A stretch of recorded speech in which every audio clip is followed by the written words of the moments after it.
Hey guys, welcome to this week's podcast episode. And I've got a fantastic guest for you today, Eric Eden. He's an entrepreneur in the blockchain digital asset space. He is got a lot of experience in marketing.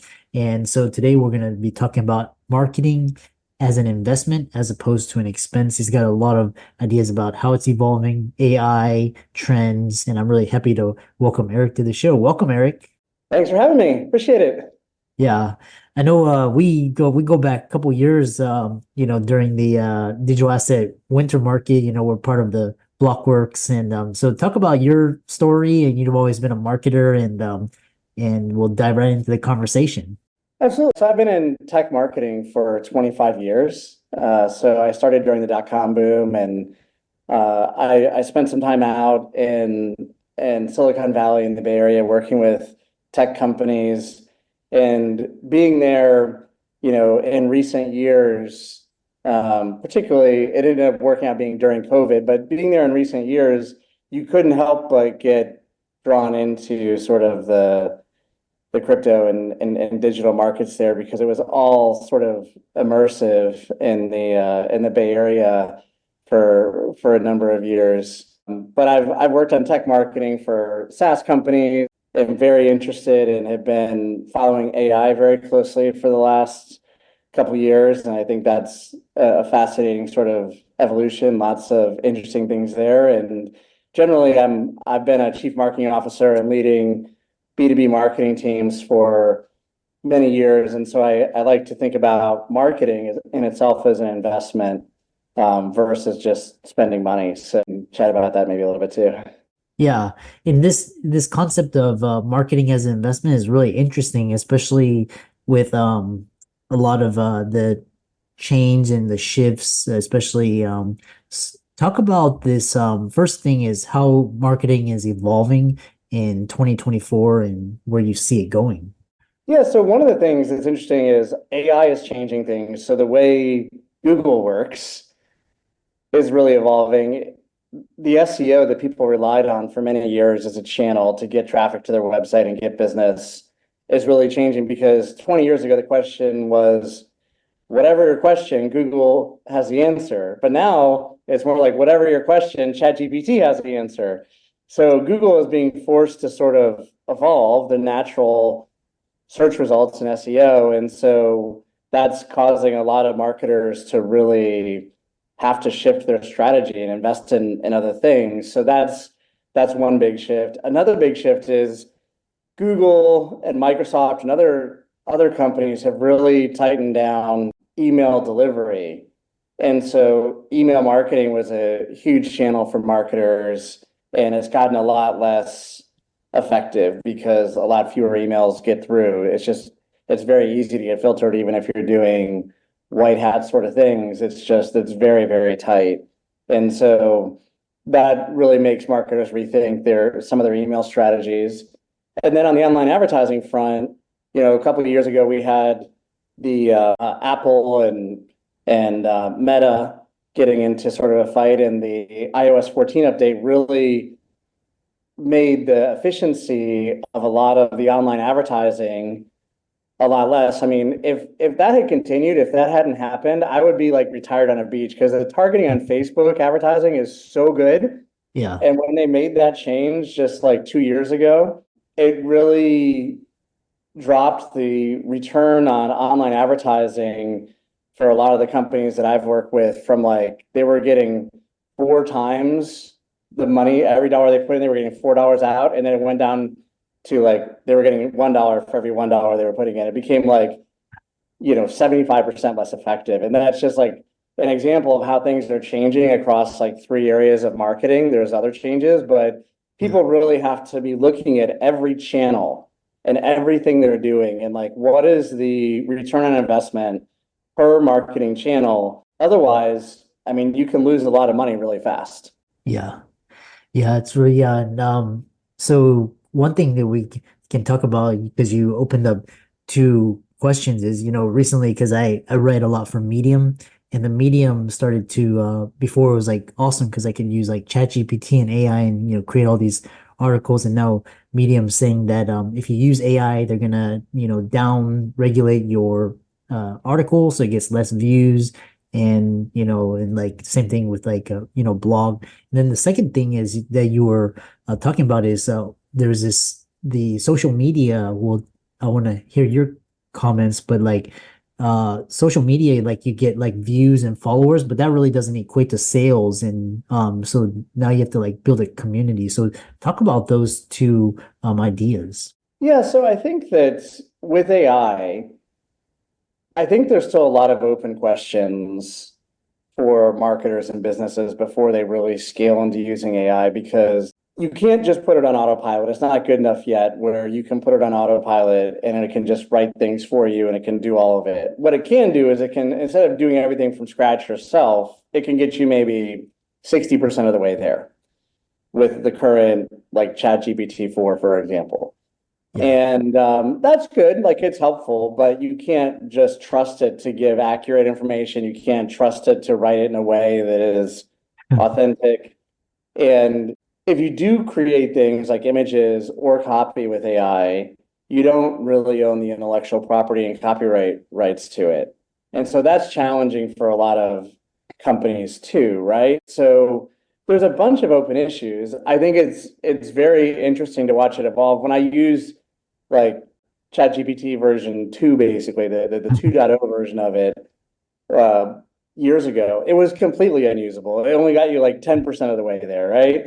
So I do think things will evolve. And like when we get to ChatGPT version 6 or 7, like maybe it'll be in a much better place. But I don't think that they're going to be able to regulate it. And I think what's going to happen to your question is it's hard to know what's real and what's not real right now across copy, images, and video. Yeah. I think what's going to happen is instead of regulation, we're going to get to a point where things that are generated by AI are going to be labeled as such, and things that are not generated by AI are going to be labeled as such. And then users can decide if they want to search on AI generated content or only human created content, because I think that is possible to do. Yeah. Yeah. And then yeah, this whole area, it's kind of like AIs, when they had like the spam bots and all of that. So talk about how AI is being used in marketing and how to, I'm always trying to think, kind of two steps ahead, the regulators and all, the algorithms. So how is it being used and like how can you kind of stay ahead? Yeah, so your question was about social media earlier. I think it's full of spam and bots and fraud. Yeah. The stat that I saw was in the last year, LinkedIn removed 100 million fake people profiles. Wow. Like it's just hard to wrap my mind around that stat. But Yeah. actually, when I look at other social sites like Instagram and TikTok, I think quite a lot of accounts on those, millions, clearly millions, are just bots and scams and fraud. And Twitter, or now X, I hate the name X, by the way, but X is also full of those to the point where people had to like turn off comments on their posts because every time they would post something, just bots would just attack, and it's crazy. Like if aliens were watching from outer space and watching our social media, they would be like, what is wrong with these people? It's not normal. It's really not normal how it's really a hot mess how social media has evolved. And I think that AI is making it easier for people to create fake people, fake voices, fake avatars, and I was talking to somebody who was explaining that their software is being developed now so that people not only write their resumes using AI, but then they don't want to go to phone screen interviews. So they're sending an AI avatar of them Uh-huh. to the interviews. Like, that's quite ironic because people are saying they don't want to be replaced, their job to be replaced with AI, but they're using AI to create their resume and to go to the interviews for them. I'm like, this is crazy. And it doesn't really represent it very well because AI uses the reason it only gets you 60% of the way there is because it uses words like, Yeah. Christopher is a virtuoso of the financial markets. He is a maestro. Like you would never say that. It's very unauthentic. Yeah. Yeah.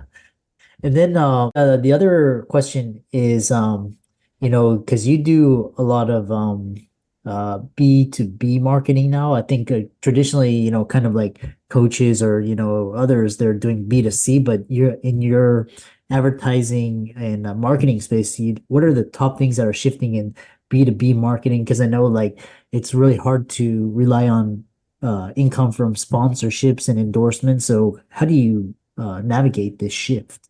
Yeah, so I think that it applies across both B2C and B2B, that the buyer's journey, how people buy things, has radically changed over the last 5 years. I think that people now research everything they buy online a Yeah. long time before they actually buy it and before they talk to a salesperson. And even the amount of stuff that's bought online, like pre-COVID, it was like, I think the stat was like 18 or 19% of goods were bought online. And it massively accelerated during COVID to like 35% of things are being bought online Uh-huh. because everyone's getting everything delivered. And that's just like a directional indicator of it's almost double what people are buying online just in the last few years. But more than even buying online, like in the B2B process, people now look at reviews and they research a company and its competitors. They do 80% of the process of research before they make a purchase, before they even talk to a salesperson who works for a company. Requires is businesses to rethink how they're positioning themselves and the marketing they're doing because your reputation needs to precede you. Yeah. And a lot of companies haven't thought about it like that as much. They're like, we'll just have the sales guys like smooth it over, right? Or, we'll just, come up with some really slick marketing that makes people like want to buy it. Like you have to really be more strategic these days to get good traction. And I think a lot of more authentic things like executives building their personal brand and being thought leaders Mhm. will be a lot more effective than, say, Facebook advertising. Yeah.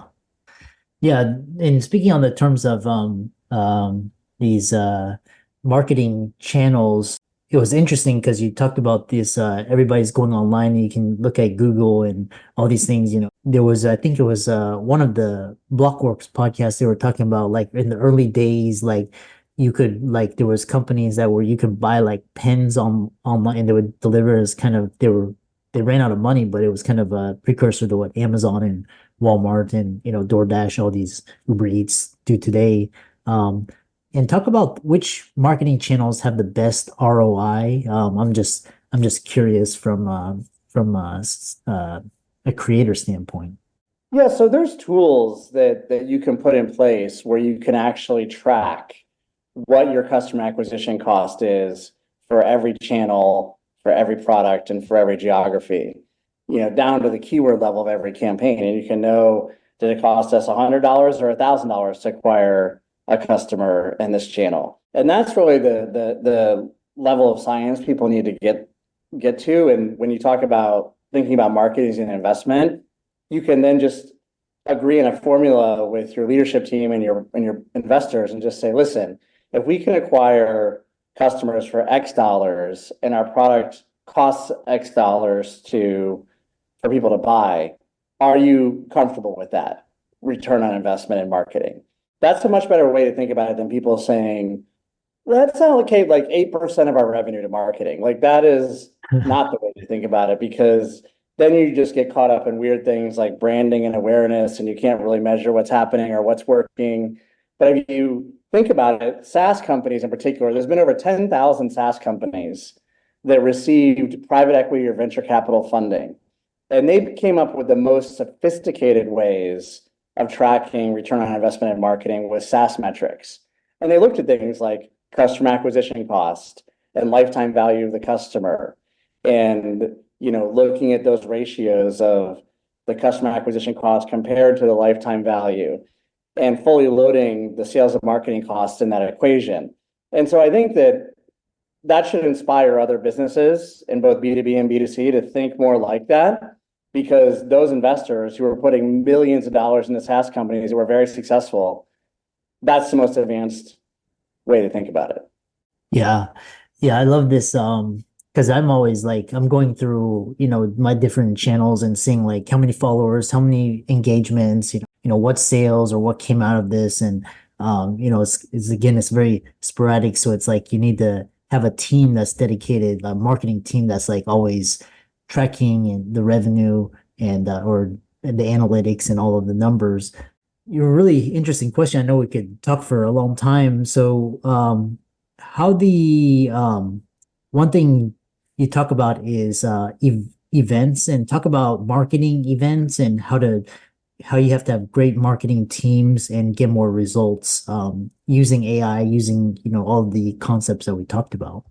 Yeah, so I think events as a channel, like historically in B2B, in-person events, like the permissionless conference where we met, like those sorts of in-person events are like 30 to 40% of the marketing mix or the equation for a lot of companies.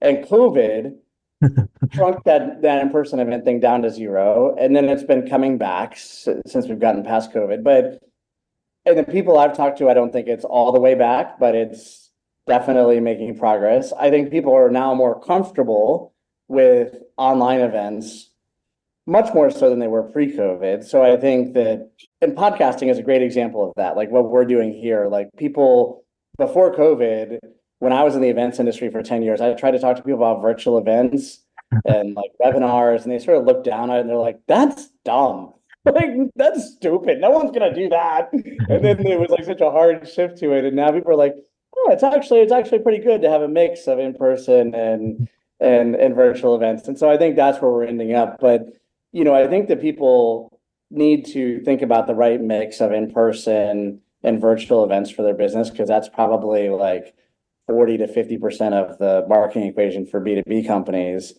And Yeah. even for consumers, I think in-person events have been a powerful channel for converting as well. But I would just say that I think marketers need to look across. There's not that many channels in marketing. There's, depending on how you define it, there's like 25 or 30. Like think radio, TV, PR, events. Like you can go through the list, and if Mhm. you just line them all out, there's probably like 30 directionally. And you just need to think about which ones are right for your business, which channels should you invest in, and then measure, what the performance is in each of those channels. I think certain channels, very interestingly, like I think YouTube, fascinatingly, might become a channel that is a dominant channel in the next 10 years. Wow. And it's funny because Google bought them many years ago, and it's been growing, but just because of the virtual event and how people like to watch videos, like I think that YouTube could be a huge power channel going forward, whereas it really wasn't in the last 5 years per se. Yeah. Yeah, everybody I'm talking to is saying YouTube is the next, that's like, it's going to become like the TV or even the rate and podcasts are going to be like radio. And kind of these, and it's almost like you referenced Google buying YouTube. It's almost like when Zuck bought WhatsApp and Instagram and all these which is really interesting. It's so fascinating because the technology, like before, like when you had to hear like company earnings, you had to go on conference calls, but those are now like all on YouTube. There's blogs. And so the way technology has made for us to share information, it's really easy. And like they say podcasting is kind of like the modern day book tour. Like you just so Yeah, very podcasting, there's podcasts now. And I think it's very cheap for marketers to advertise on podcasts. And you get sort of targeted by category. Like you could decide to advertise only on business podcasts, for example, yeah. or true crime, or whatever you want to focus on.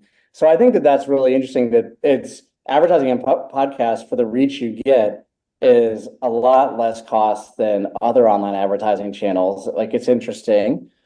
And then there's the organic side of podcasts, which is people running their own podcasts and doing guest appearances on other people's podcasts, which is also pretty effective in getting word of mouth, right? So I Yes. think it's podcasting is a very interesting go forward channel for marketers. When Yeah. some of the other ones like SEO and email marketing were so powerful for so many years.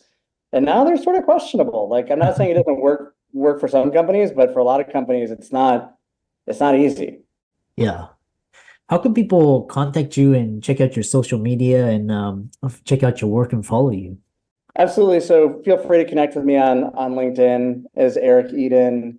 And I also run a podcast of my own called the Remarkable Marketing Podcast, where I talk about a lot of these trends in marketing. So feel free to tune into that as well. And for all the audience, let's thank Eric for coming on and sharing his valuable insights and wisdom. And be sure to give all of his socials a like and follow.